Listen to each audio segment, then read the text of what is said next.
ও মাঝখানে আমি একটা দিন শরীর খারাপ ছিল, তো নতুন কোনো ভিডিও আমি আনতে পারিনি, নতুন টপিক নিয়ে ডিসকাশন করা হয়নি, সরি।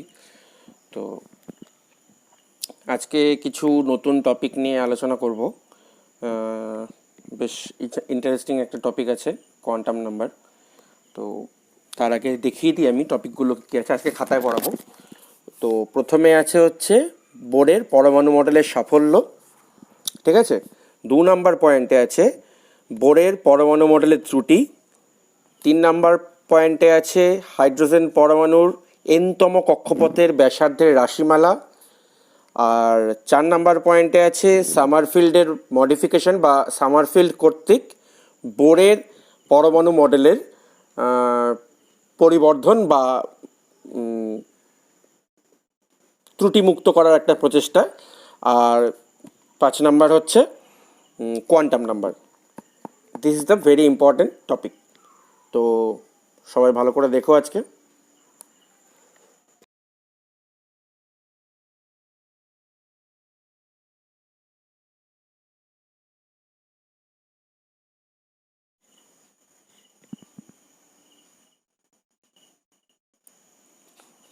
তো যাই হোক,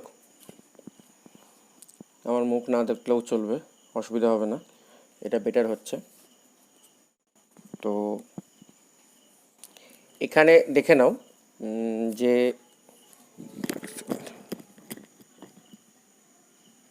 এখানে দেখে নাও সাফল্য নিয়ে কতগুলো পয়েন্ট লেখা আছে। প্রথমত হচ্ছে বোরের তত্ত্ব, এটা খুব ভালোভাবে মাথায় রেখে নাও।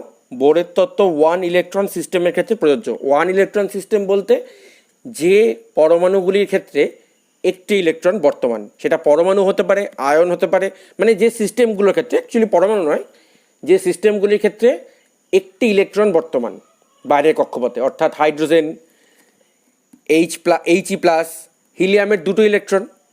তো He+ মানে কি, একটা ইলেকট্রন বেরিয়ে গেছে, তার মানে একটা ইলেকট্রন থেকে গেছে।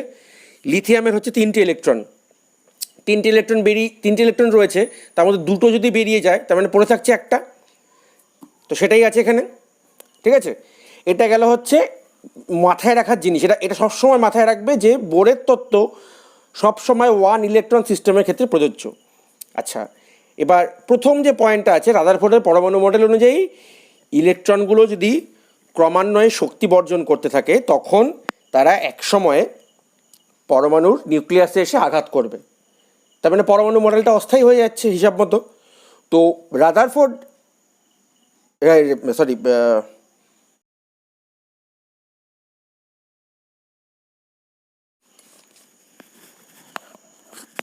তো যেটা বলছিলাম, প্রথম যে পয়েন্টটা আছে সেটা হচ্ছে ফাইন স্ট্রাকচার অফ অ্যাটম ব্যাখ্যা করতে পারে না বোরের তত্ত্ব।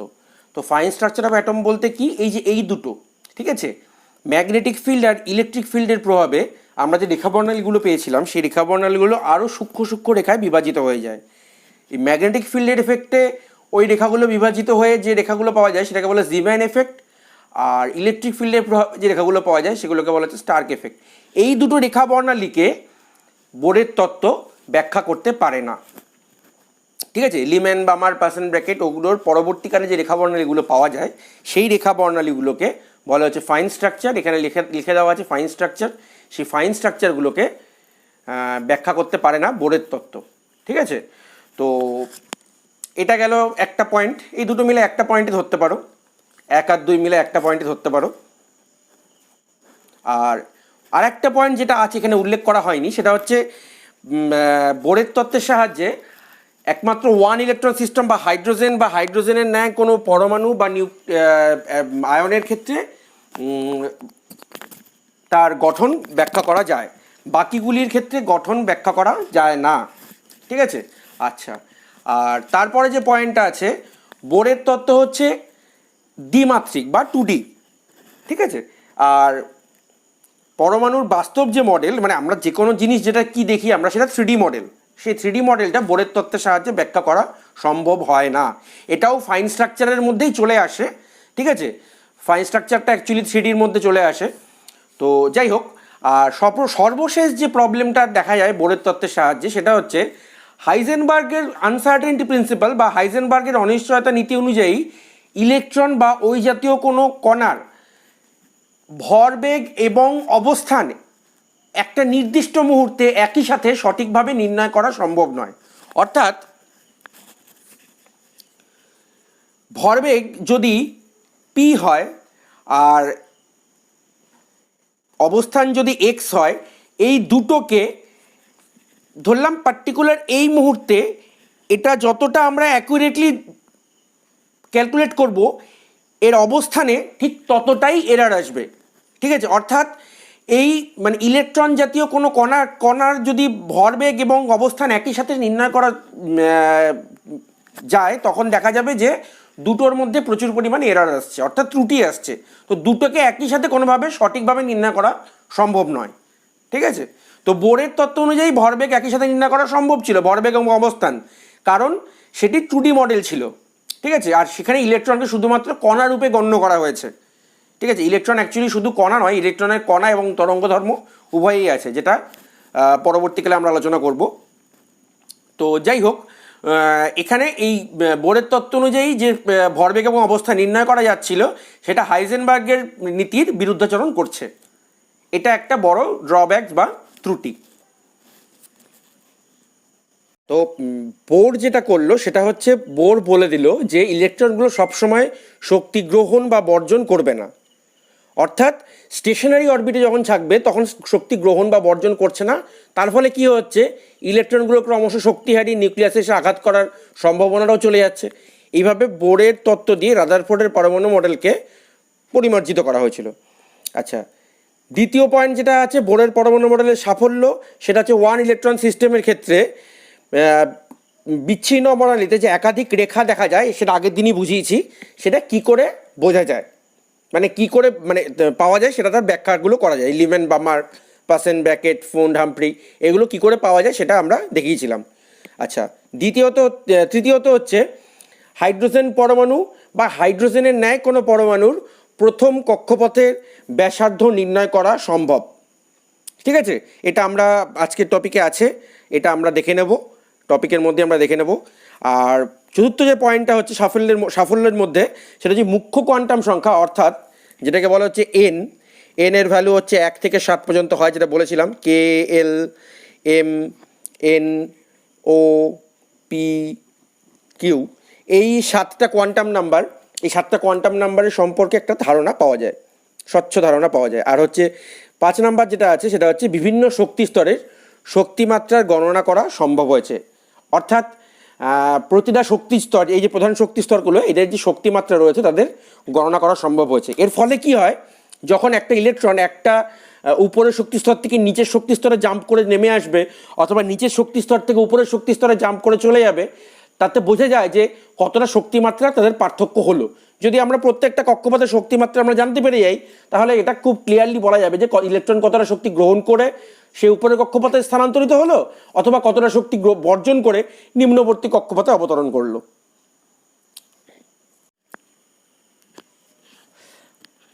বোরের তত্ত্বের সাহায্যে পরমাণুর ফাইন স্ট্রাকচার ব্যাখ্যা করা সম্ভব নয়। ফাইন স্ট্রাকচার বলতে কি বোঝায়? ফাইন স্ট্রাকচার হচ্ছে এইখানে যেটা ম্যাগনেটিক ফিল্ডের, এই যে ইলেকট্রিক ফিল্ডের এফেক্টে ওই যে রেখা বর্ণালীগুলো আমরা আগের দিন পড়িয়েছিলাম, সেগুলো আরও সূক্ষ্ম সূক্ষ্ম রেখায় বিভাজিত হয়ে যায়। সেই সূক্ষ্ম সূক্ষ্ম রেখায় বিভাজিত হয়ে যাওয়াটাকে ম্যাগনেটিক ফিল্ডের প্রভাবে যেটা হয় সেটা হচ্ছে জিম্যান এফেক্ট বলে। ইলেকট্রিক ফিল্ডের প্রভাবে যেটা হয় সেটা স্টার্ক এফেক্ট বলে। এই জিম্যান এফেক্ট এবং স্টার্ক এফেক্টকে বোরের তত্ত্ব সাহায্যে ব্যাখ্যা করা সম্ভব হয় না। আচ্ছা, তারপরে যে পয়েন্টটা আছে সেটা হচ্ছে বোরের তত্ত্ব হচ্ছে 2D মডেল অনুযায়ী। ঠিক আছে, আর আমরা বাস্তবে যে কোনো জিনিস দেখি না কেন, এবং পরমাণু হোক আর যাই হোক না কেন, সেটা 3D। তো বোরের তত্ত্ব যেহেতু 2D, পরমাণু 3D মডেল বোরের তত্ত্বের সাহায্যে ব্যাখ্যা করা সম্ভব নয়। আচ্ছা, আর চতুর্থ যে পয়েন্টটা আছে সেটা হচ্ছে বোরের তত্ত্ব অনুযায়ী ইলেকট্রনকে কণারূপে গণ্য করা হয়েছিল, যার ফলে ইলেকট্রনের ভরবেগ এবং অবস্থান একই সাথে কোনো নির্দিষ্ট মুহূর্তে নির্ণয় করা সম্ভব ছিল। কিন্তু হাইজেনবার্গের আনসার্টেনিটি প্রিন্সিপাল অনুযায়ী বোরের তত্ত্বের কোনো ইলেকট্রনের অবস্থান এবং ভরবেগ, এই যদি ভরবেগ এবং অবস্থান এই দুটিকে একই সাথে একই সময়ে সঠিকভাবে নির্ণয় করা সম্ভব নয়। অর্থাৎ হাইজেনবার্গ কি বলে গেছে? হাইজেনবার্গ বলে গেছে যে ভরবেগ এবং অবস্থান যদি আমরা কোনো নির্দিষ্ট মুহূর্তে, ধরলাম এই টি মুহূর্তে, যদি আমরা ভরবেগ 100% অ্যাকুরেটলি গণনা করি, তো এই অবস্থানে ঠিক তত পরিমাণ এরর আসবে। অর্থাৎ দুটোকে একই সাথে কখনোই গণনা করা সম্ভব নয়, ঠিক আছে? এটা যতটা আমরা অ্যাকুরেটলি ডিটারমাইন করব, তার অবস্থানে ঠিক ততটাই ত্রুটি আসবে। আর সর্বশেষ যে পয়েন্ট যেটা আছে সেটা হচ্ছে বোরের তত্ত্বের সাহায্যে শুধুমাত্র ওয়ান ইলেকট্রন সিস্টেম ব্যাখ্যা করা যায়, কিন্তু ওয়ান ইলেকট্রন সিস্টেম ছাড়াও পরবর্তী যে পরমাণুগুলো আছে তাদের পরমাণু মডেলকে বোর তত্ত্বের সাহায্যে ব্যাখ্যা করা সম্ভব হয় না। তো হাইড্রোজেন পরমাণুর এনতম কক্ষপথের ব্যাসার্ধের রাশিমালা এবার আমরা গণনা করে দেখব। তো ধরলাম এটা একটা পরমাণু যার নিউক্লিয়াসটা এখানে, আর এখানে একটা ইলেকট্রন মুভ করছে।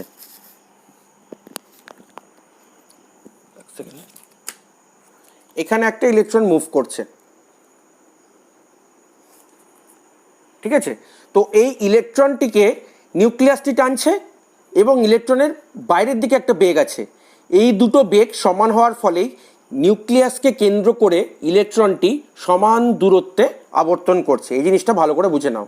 অর্থাৎ এই যে অভিকেন্দ্র বল আর এই যে অপকেন্দ্র বল, এই দুটো পরস্পরের সমান। সেই কারণেই ইলেকট্রনটি এই নিউক্লিয়াসের চারিদিকে সমান দূরত্বে আবর্তন করছে। আচ্ছা, তো এখানটায় একটা জিনিস বলে রাখি, যে কোনো একটি প্রোটন অথবা যে কোনো একটি ইলেকট্রনের চার্জকে ই ধরা হয়। অর্থাৎ ইলেকট্রন আর প্রোটনের চার্জের মান সমান হয়, ঠিক আছে?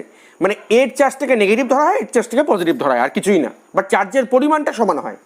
তো ধরে নিলাম পরমাণুটির নিউক্লিয়াসে জেড সংখ্যক প্রোটন রয়েছে। তাহলে একটি প্রোটনের চার্জ যদি ই হয়, তাহলে জেড সংখ্যক প্রোটনের মোট চার্জ কত হবে? Z E. তার মানে নিউক্লিয়াসটির মোট চার্জ হচ্ছে জেড ইন্টু ই, বা যেটাকে আমরা জেড ই দিয়ে প্রকাশ করলাম, নিউক্লিয়াসের মোট চার্জ। আর এখানে বাইরের কক্ষপথে একটি মাত্র ইলেকট্রন আবর্তন করছে, কারণ একটু আগেই বলা হয়েছে হাইড্রোজেনের ক্ষেত্রে বা হাইড্রোজেন অনুরূপ কোনো পরমাণু বা আয়নের ক্ষেত্রে একটি মাত্র ইলেকট্রন ছাড়া বোরের তত্ত্ব ব্যাখ্যা করা সম্ভব নয়, ঠিক আছে? তো এইবার আমরা দেখে নেব এই যে অভিকেন্দ্র বল এবং অপকেন্দ্র বল, এই অভিকেন্দ্র আর অপকেন্দ্র বলের মানগুলো কি কি আসছে। তো এখানটায় সবাই জানো যে দুটি চার্জবাহী কণা, ধরলাম C1 C2, এরা পরস্পর আর দূরত্বে রয়েছে, ঠিক আছে? তাহলে C1 এবং C2 এদের দুটো চার্জবাহী কণা যদি পরস্পর আর দূরত্বে থাকে তবে তাদের মধ্যেখানে বলের পরিমাণ হবে হচ্ছে C1 into C2 divide by R square. অর্থাৎ তাদের চার্জের গুণফলের সাথে সমানুপাতিক হয় এবং দূরত্বের বর্গের ব্যস্তানুপাতিক হয়। এটা হচ্ছে কুলম্বের সূত্র অনুযায়ী। তাহলে এইখানে যে অভিকেন্দ্র বলটা আমরা পাবো, অভিকেন্দ্র বল যেটা পাবো,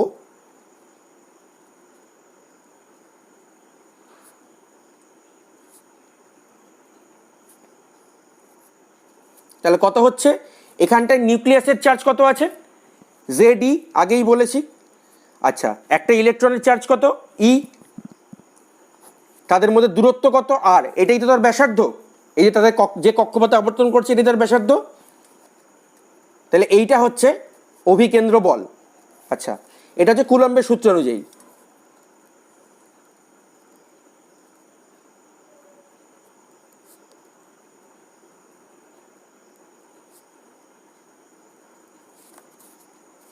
আর অপকেন্দ্র বল,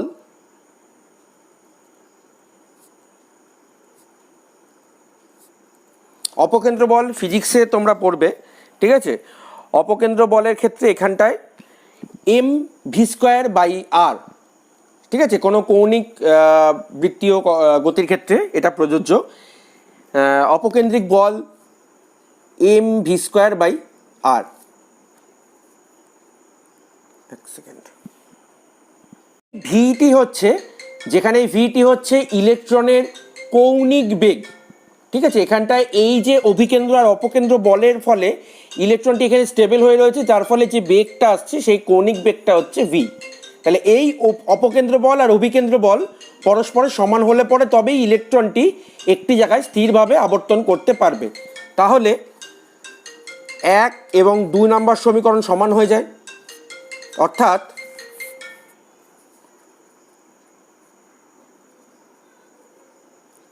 অভিকেন্দ্র বল ইজুকাল টু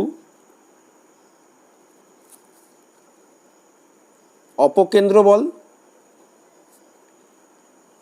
অর্থাৎ Z square by R square equal to M V square by R. এখান থেকে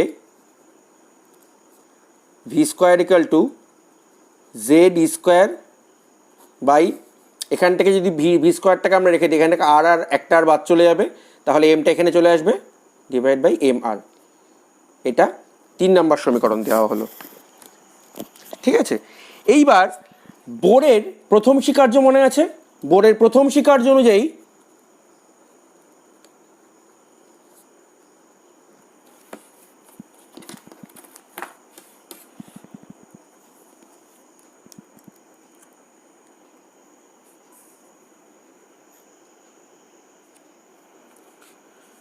দেখা যাচ্ছে আশা করি, হ্যাঁ।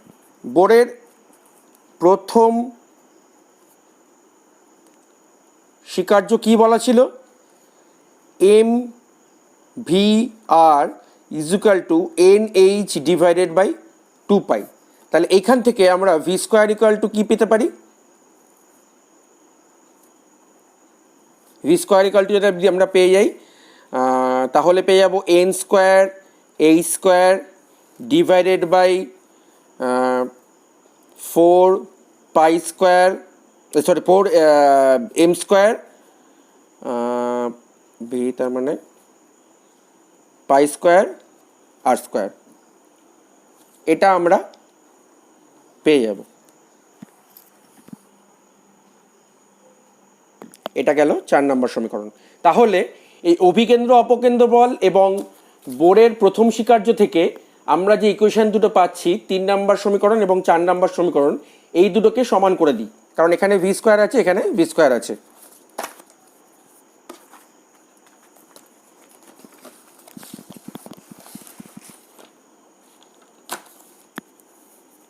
তাহলে Z E square by M R equal to N square H square 4 pi square M square R square.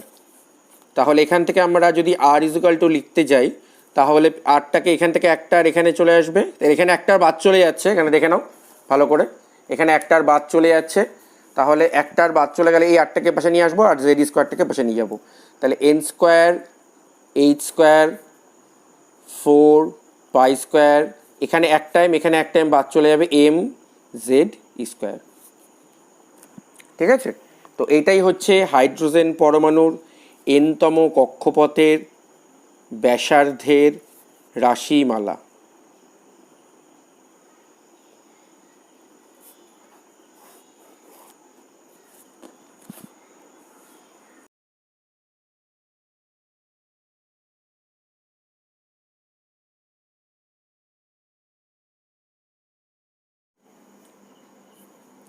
আচ্ছা, তো সামারফিল্ডের থিওরি যেখানটায় বোরের তত্ত্ব যেখানটায় বলেছিল, যেখানে বলেছিল যে পরমাণুর যে আবর্তনরত ইলেকট্রনগুলি তাদের কক্ষপথগুলি বৃত্তাকার হবে, কিন্তু বৃত্তাকার কক্ষপথ দ্বারা পরমাণুর যে ফাইন স্ট্রাকচার সেটার ব্যাখ্যা করা সম্ভব ছিল না। তো সামারফিল্ড এই ফাইন স্ট্রাকচারের ব্যাখ্যা করতে গিয়ে উপবৃত্তাকার কক্ষপথের ধারণা অবতরণ করেন। তো উপবৃত্তটা কি? উপবৃত্তটা এরকম দেখতে হয়। উপবৃত্ত আর বৃত্তের মধ্যে বিশেষ কোনো পার্থক্য নেই, বৃত্তটা উপবৃত্তের একটি বিশেষ অবস্থা। যখন উপবৃত্তের এই সেমি মেজর অ্যাক্সিস আর সেমি মাইনর অ্যাক্সিস এ আর বি যখন দুটো সমান হয়ে যাবে, তখন সেটা বৃত্তে পরিণত হবে। ভালো করে বুঝে নাও, এটা ম্যাথে তোমরা পড়বে, ম্যাথের টিচারদের কাছে জিজ্ঞাসা করে নিতে পারো। এ এবং বি যদি সমান হয়ে যায় তখন সেটা বৃত্তে পরিণত হবে। অর্থাৎ উপবৃত্তের যে ধারণাটা এনেছিলেন, সেই উপবৃত্তাকার কক্ষপথ যদি পাওয়া যায়, পরমাণুর ইলেকট্রনগুলির আবর্তনরত কক্ষপথগুলির ক্ষেত্রে, তবেই সেই ফাইন স্ট্রাকচারকে ব্যাখ্যা করা সম্ভব হয়। কিন্তু বৃত্তাকার কক্ষপথ দ্বারা ফাইন স্ট্রাকচার ব্যাখ্যা করা সম্ভব হচ্ছিল না। এবং দ্বিতীয় যে কথাটা তিনি বলেন সেটি হচ্ছে, এই জিম্যান আর স্টার্ক এফেক্ট ব্যাখ্যা করতে গিয়ে এটা একমাত্র তখনই সম্ভব যদি ইলেকট্রনগুলো বিভিন্ন তলে অবস্থান করে। অর্থাৎ আমরা যে ওই প্রথম যে বর্ণালীগুলো পেয়েছিলাম লিবেন-বামার, তো ওই বর্ণালীগুলো যদি স্প্লিট করে যায়, অর্থাৎ ভেঙে যায় এই ম্যাগনেটিক ফিল্ড এবং ইলেকট্রিক ফিল্ডের প্রভাবে, ঠিক আছে, তখন সেই সূক্ষ্ম সূক্ষ্ম যে বর্ণালীগুলোতে পরিণত হয় সেগুলো একমাত্র ব্যাখ্যা করা সম্ভব যদি, তখনই সম্ভব যদি ইলেকট্রনগুলি বিভিন্ন তলে অবস্থান করে। অর্থাৎ 3D কনসেপ্টে চলে আসছে এখানটায়।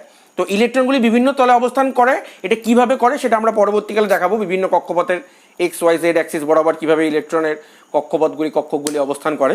তো এরপরে আমরা চলে আসবো যেটা সবচেয়ে ইন্টারেস্টিং টপিক, সেটা হচ্ছে পরমাণুর মধ্যে নিউক্লিয়াসে প্রোটন থাকে এবং বাইরে যে ইলেকট্রনগুলি থাকে সেই ইলেকট্রনগুলি কিভাবে সজ্জিত থাকে সেটার ধারণায় চলে আসবো, অর্থাৎ কোয়ান্টাম নাম্বার। তো এবার যে টপিকটা ভেরি ইম্পর্টেন্ট, কোয়ান্টাম নাম্বার। ঠিক আছে, কোয়ান্টাম নাম্বার 4 ধরনের হয়, যেটা দিয়ে আমরা ডেসক্রিপশন দিয়ে থাকি। একটা ইলেকট্রন একটা পরমাণুর কক্ষপথের ঠিক কোন অবস্থানে রয়েছে, কিভাবে রয়েছে, সেটা ব্যাখ্যা করে থাকে হচ্ছে পরমাণুর কোয়ান্টাম নাম্বার। তো কোয়ান্টাম নাম্বার 4 ধরনের হয়, 1, 2, 3, 4। n যেটাকে বলা হচ্ছে মুখ্য কোয়ান্টাম সংখ্যা, মুখ্য কোয়ান্টাম সংখ্যা। তারপরে আসবে l, যেটাকে বলে গৌণ কোয়ান্টাম সংখ্যা। তারপরে আসবে হচ্ছে m, যেটাকে বলা হচ্ছে চৌম্বকীয় কোয়ান্টাম সংখ্যা। আর সর্বশেষে আসবে ঘূর্ণন কোয়ান্টাম সংখ্যা।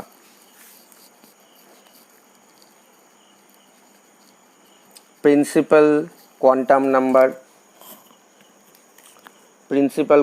নাম্বার, তারপরেরটা আসবে হচ্ছে অ্যাজিমুথাল কোয়ান্টাম নাম্বার, তারপরেরটা আসবে ম্যাগনেটিক কোয়ান্টাম নাম্বার, তারপরে আসবে স্পিন কোয়ান্টাম নাম্বার। তো মেইন যে 3টে কোয়ান্টাম নাম্বার সেটা হচ্ছে প্রথম 3টে। ঠিক আছে, তো আমরা সবার আগে n নিয়ে আলোচনা করব। n এর মান 1 থেকে 7 পর্যন্ত হতে পারে।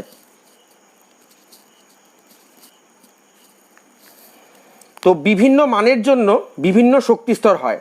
এগুলো হচ্ছে মুখ্য কোয়ান্টাম সংখ্যা, অর্থাৎ যেগুলোকে বলা হচ্ছে k, l, m, n, o, p, q, যেগুলো তোমরা ছোটবেলায় পড়ে এসছো।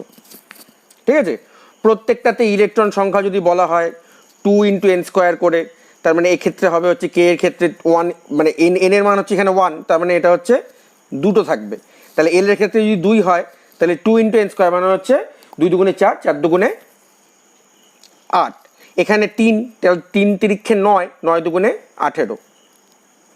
এখানে 4, 4 × 4 = 16, তাহলে 4 × 4 = 16, আর 16 × 2 = তাহলে 32। তাহলে এরকম করে পরপর চলতে থাকবে, বাকিগুলো তোমরা ক্যালকুলেট করে নিতে পারবে, number of electron.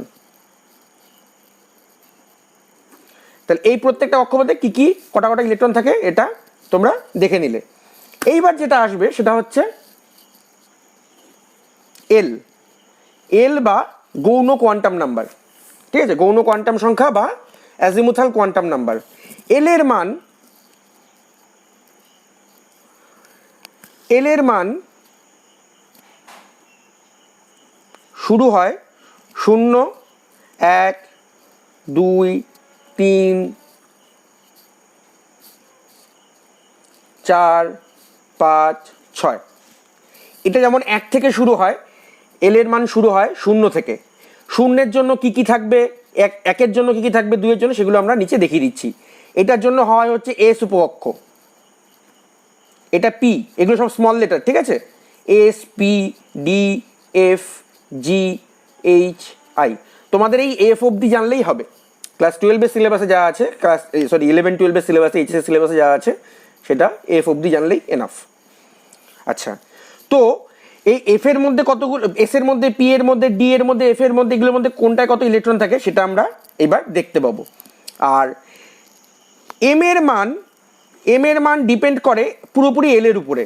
R M এর মান সর্বাধিক হতে পারে, মানে সবচেয়ে বেশি যেটা হতে পারে সেটা হচ্ছে -6 থেকে +6 পর্যন্ত, অর্থাৎ -6, -5, -4, সবাই দেখতে পাচ্ছ আশা করি, হ্যাঁ, -3, -2, -1, 0, +1, +2, +3, +4,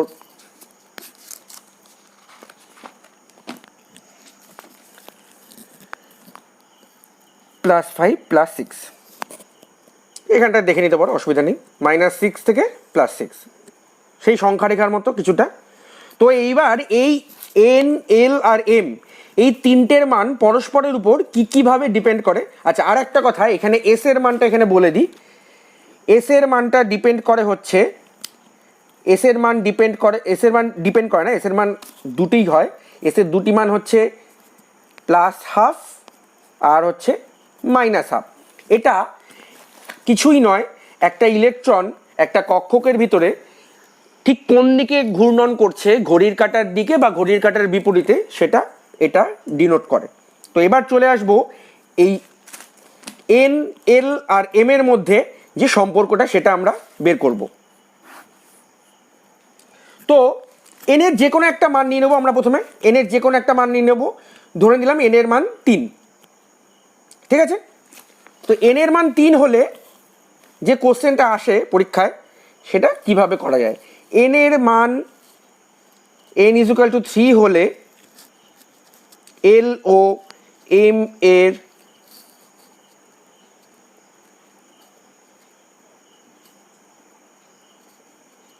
নির্ণয় করো। আচ্ছা, n = 3 আর এল এর মান হচ্ছে 0 থেকে n-1, তাহলে 0 থেকে n মানে কত, এখানে 3, তাহলে 3 - 1 দ্যাট ইজ 0 থেকে 2। তাহলে 0 থেকে 2 এর মাঝখানে কী কী সংখ্যা আসছে, 0, 1, 2। তার মানে এই দেখো, একটু আগে যেটা বলেছিলাম, এল এর মান 0 হলে, এই যেখানে এল এর মান কী কী বেরিয়েছে, 0, 1, 2। তাহলে 0 হলে এস, 1 হলে পি আর 2 হলে ডি। তাহলে এখানে আমরা তিনটে উপকক্ষ পাবো, এস, পি আর হচ্ছে ডি। আচ্ছা, এইবার এল এর তো তিনটে মান আমরা পেয়ে গেলাম। এবার এল এর বিভিন্ন মানের জন্য, এই এখানে আমরা এল এর তিনটে মান পেয়ে গেলাম। এবার এল এর বিভিন্ন মানের জন্য আমরা এম এর বিভিন্ন মান পাবো। এই যে একটু আগে বললাম -6 থেকে +6, এটা কী করে হয় এবার এটা আমরা দেখব। তো এটা চলে গেল এল এর মান। এবার এম = -L থেকে +L, ভালো করে দেখে নাও, -L থেকে +L। তাহলে এল এর মান আমরা প্রথমে একটা পেয়েছি 0, তাহলে এল = যখন 0, যখন এল = 0 তখন এম = -0 থেকে +0, দ্যাট মিনস 0, 0-র মাইনাস প্লাস ওরমভাবে হয় না সংখ্যা রেখার ক্ষেত্রে। তাহলে এল = যখন 0 তখন আমরা এম = 0 পেলাম। এল = 0 মানে হচ্ছে এস উপকক্ষ। তা আমরা যদি পিজিএন হোল সিস্টেমে আঁকি, তো এস উপকক্ষ এটা হচ্ছে 3s। কেন এটা 3s হলো বলছি। তাহলে এস উপকক্ষ, এখানে এম এর মান আসবে 0। এখানে এম এর একটা মান পেয়েছি, ওই জন্য এস উপকক্ষের ক্ষেত্রে একটাই কক্ষক। এই যে আমরা যে বিভিন্ন কক্ষকগুলো এখানে পেলাম, এই যে এখানে S, P, D, F, G, H, I, এই উপকক্ষগুলির মধ্যে ছোট ছোট কক্ষক থাকবে। সেই কক্ষকগুলির সংখ্যা ডিপেন্ড করবে, এস এর ক্ষেত্রে একটা হয়, পি এর ক্ষেত্রে 3টে হয়। সেটা কী করে হয় এবার আমরা দেখতে পাবো। তো এখানটায় ভালো করে দেখে নাও, এল এর মান যখন 0 তখন এম এর মান -L থেকে +L, অর্থাৎ -0 থেকে +0, অর্থাৎ 0। তাহলে এইবার এল এর দ্বিতীয় মানটা আমরা নেব। এল ইজ ইকুয়াল টু যখন 1, তাহলে তখন এম ইজ ইকুয়াল টু কী হচ্ছে, -1 থেকে +1, দ্যাট ইজ -1 0 +1। তাহলে আমরা এখানে এম এর 3টে মান পাবো। আর এল ইকুয়াল টু যখন 1, তখন আমরা পেয়ে যাবো হচ্ছে পি উপকক্ষ। ঠিক আছে, তার মানে পি উপকক্ষের মধ্যে যেহেতু আমরা এম এর 3টে মান পেয়েছি, তার মানে 3টে কক্ষক হবে, 1 2 3। তাহলে এম ইজ ইকুয়াল টু -1 0 +1, এটা হচ্ছে 3p। আচ্ছা, এইবার তাহলে এল ইজ ইকুয়াল টু যখন আমরা 2, দেখো এখানে এল এর আমরা কী কী মান পেয়েছিলাম, এখানে এল এর মান পেয়েছিলাম 0 1 2। তাহলে এখানে আমরা এবার এল এর যখন মান 2, তখন এম ইজ ইকুয়াল টু -2 থেকে +2। তাহলে মানে -2 -1 0 +1 +2। আর এল ইজ ইকুয়াল টু 2 মানে হচ্ছে ডি উপকক্ষ। এই যে এল ইজ ইকুয়াল টু 2 মানে ডি উপকক্ষ, এখানটাকে উপকক্ষ হিসাবে লিখে দিই।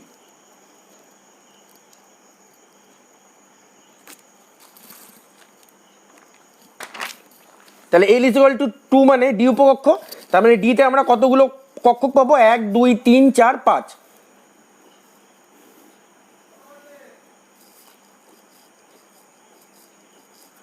That is 3D, -2 -1 0 +1 +2।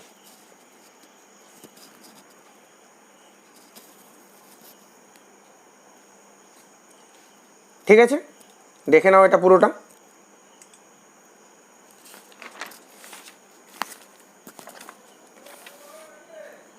আমি ছবি দিয়ে দিচ্ছি ভিডিওর শেষে।